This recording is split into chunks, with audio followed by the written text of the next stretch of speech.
আচ্ছা, আমি কাউকে খারাপ বলে যেমন আমি আমার ব্যক্তিত্বের পরিচয় দিয়েছি, কাউকে খারাপ বললে যদি আমি খারাপ হয়ে যাই, তাহলে আপনারা আমাকে যে সমস্ত কমেন্ট করছেন তাতে তো আসলে আমাকে খারাপ বলে আপনারাও আপনাদের ব্যক্তিত্বের বা বংশের পরিচয় দিচ্ছেন, তাই না?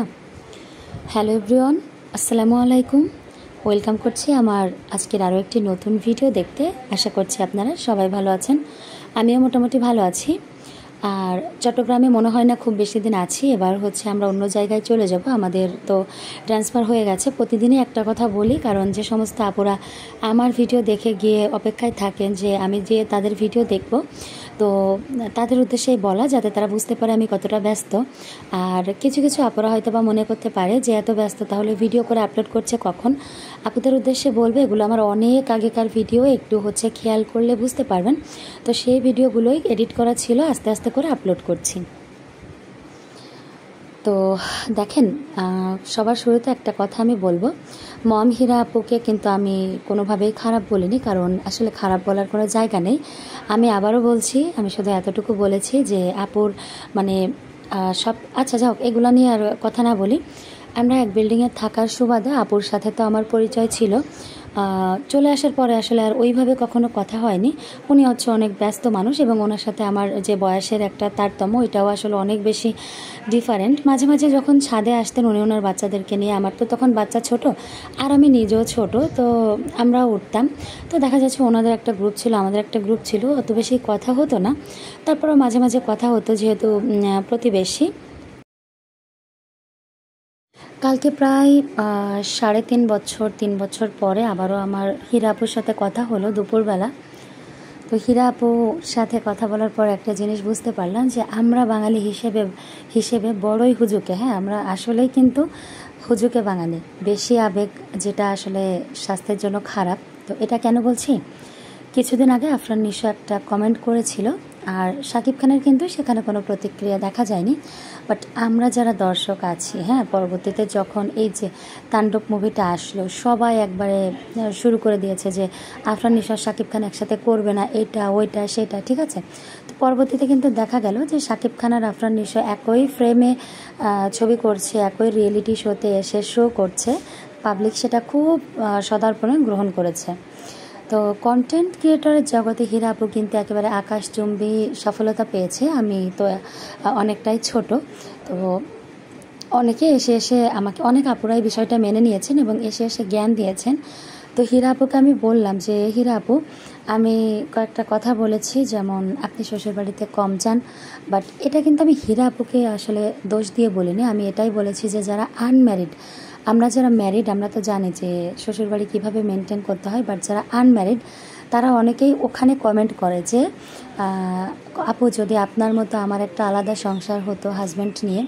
তো বিষয়টা কি হয়েছে, আমি ওই কথাটাই বলেছিলাম যে মেয়েরা মানে মেয়েরা এত ভালো, সব কিছুই তো খুব পজিটিভ, তো এগুলো দেখে মেয়েরা চিন্তা করছে যে নিজের একটা সংসার হবে, তাহলে ওই মেয়েগুলো আসলে কিভাবে শ্বশুরবাড়িতে যে থাকবে, এই কথাটা আমি বলেছিলাম। হীরা আপুকে বললাম যে আপু, 2-3টা কথা আসলে আপনার খারাপ লাগার মতো বলেছি, আমাকে মাফ করবেন।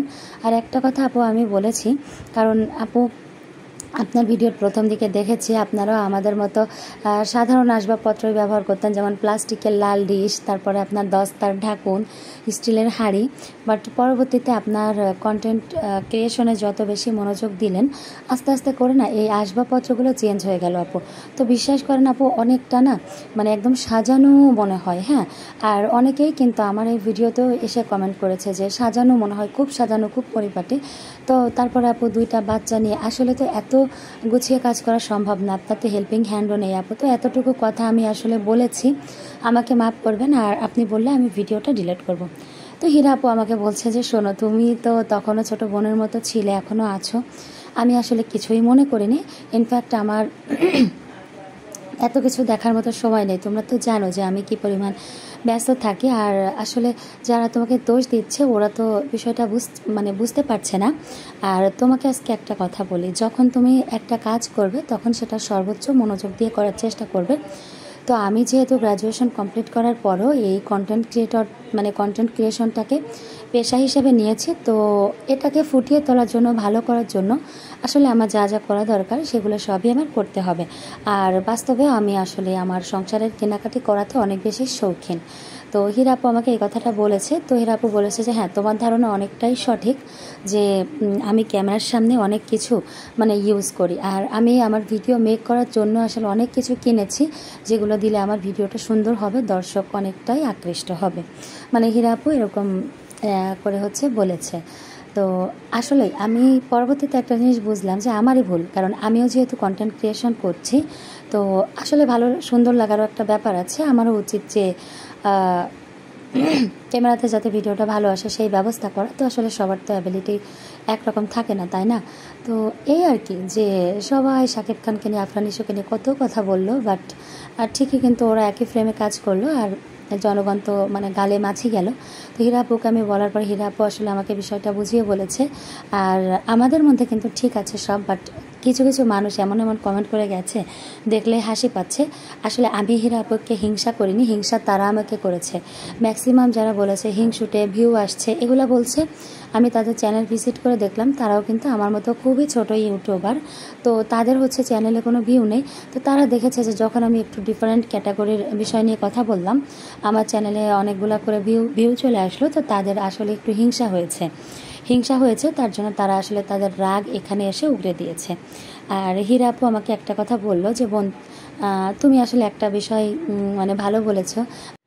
আমি আসলে আমার ছোট দুটো বাচ্চা নিয়ে, আচ্ছা হীরাপুর সেকেন্ড বেবি আর আমার সেকেন্ড বেবি কিন্তু 2 দিনের ছোট বড়। তো হীরাপু বললো যে এত ছোট বাচ্চা নিয়ে, তারপর নূরের অনেক বেশি পড়াশোনা, তোমার ভাইয়ার তো কাজের সুবাদে সিলেট, আচ্ছা ভাইয়ার অফিস কিন্তু হচ্ছে সুনামগঞ্জে, ভাইয়া কিন্তু সিলেটে না, আপুরা হচ্ছে সিলেটে থাকে। কারণ সিলেট চক এগুলা আপনাদের সাথে না বলি, আমি চেয়েছিলাম কল রেকর্ডিংটাই, আমার এত বেশি খারাপ লেগেছে কিছু মানুষের কমেন্টে কল রেকর্ডিংটা তুলে ধরতে, বাট এটা আসলে একটা মানে প্রাইভেসির ব্যাপার। যাই হোক, তো আপু আমাকে বুঝিয়ে বলেছে যে বাচ্চাদের নিয়ে আসলে আগের মতো সেই ধারাবাহিকভাবে সকাল থেকে রান্না বান্না ঘরের কাজ এত কিছু আপু আসলে দেখাতে পারে না। আপু বিষয়টা অনেক বেশি খেয়াল করেছে, কিন্তু আপু আবারও হচ্ছে বাচ্চাটা আর একটু বড় হয়ে গেলে, জায়গায় চলে আসলে হয়তো বা আবারও মানে শুরু করবে, না হলে কোনো একটা সময় নাকি আমাদেরকে না জানিয়ে ইউটিউব থেকে চলে যাবে। আপু হচ্ছে এরকম করে বলছিল। তো অনেকে আসলে অনেক কথা বলেছেন। প্লিজ আপনাদেরকে বলবো যে একটা মানুষের মুখ থেকে বলা কথা শুনে না আপনারা এত বেশি রিয়াক্ট করে ফেলবেন না। একটা কথা মনে রাখবেন যে আপনার কবরে আপনি যাবেন, আর যার কবরে সে যাবে। আর এটাও ঠিক যে তাকে খারাপ বলে যদি আমি খারাপ হই, তাহলে আপনারা হয়তো আমাকেও খারাপ বলছেন, তাহলে আপনারা কি বলেন? তো এই হচ্ছে যে কথা। আর সবাই চেষ্টা করবেন সবাইকে একটু মানে সম্মান রেখে কথা বলার। অনেকেই আমাকে বলেছেন যে আমার ভাষা খারাপ, আমি অসম্মান করেছি, আমি এগোতে পারবো না। ভাই, আমি কোথাও কোনো অসম্মান করিনি, আমি কিচ্ছু বলিনি। আপনারা নিজেরা একটু খেয়াল করবেন, হীরাপুর ভিডিওর শুরুর দিকের সমস্ত কিছু মানে কিচেনের যে জিনিসগুলো দেখে আমরা বেশি আকর্ষিত হই, সেই জিনিসগুলো, আর পরবর্তীতে যে হীরাপু যে কিচেনের মানে ওনার রেগুলার ইউজের যে ছোট ছোট জিনিসগুলো আমাদের চোখে বাঁধে, খুব ভালো লাগে, সেই জিনিসগুলো কিভাবে চেঞ্জ হয়ে গেছে। তো এটা আসলে হীরাপুর অনেক বড় একটা গুণ আমি মনে করি, কারণ আমরাও কন্টেন্ট ক্রিয়েট করি, বাট যা আছে তাই। কিন্তু আসলে হীরাপু একটা কথা ভালো বলেছে যে কাজটা আমরা করতে চাই সেই কাজটা আমাদের উচিত একটু ভালোভাবে করার। আর সত্যি তো সবার অ্যাবিলিটি তো আসলে সবসময় একরকম থাকে না। তো যাই হোক, যে যার অবস্থান থেকে মানে বেটার আর কি বলবো বলেন। আর সবাই আমার জন্য দোয়া করবেন, আমার বাচ্চাদের জন্য দোয়া করবেন। আমাদের উপর দিয়ে অনেক বেশি বিপদ যাচ্ছে। আচ্ছা, আর আমি হচ্ছে ভয়েসগুলো না ভালো করে দিতে পারছি না, কারণ বাসার মধ্যে আমার শাশুড়ি রয়েছে। তো আর বেশিরভাগ সময় আমরা একসাথে থাকি, আর বিশেষ করে আমরা এই রুম থেকে ওই রুম থেকে ভয়েস দিলে এগুলো হচ্ছে মানে শোনা যায়।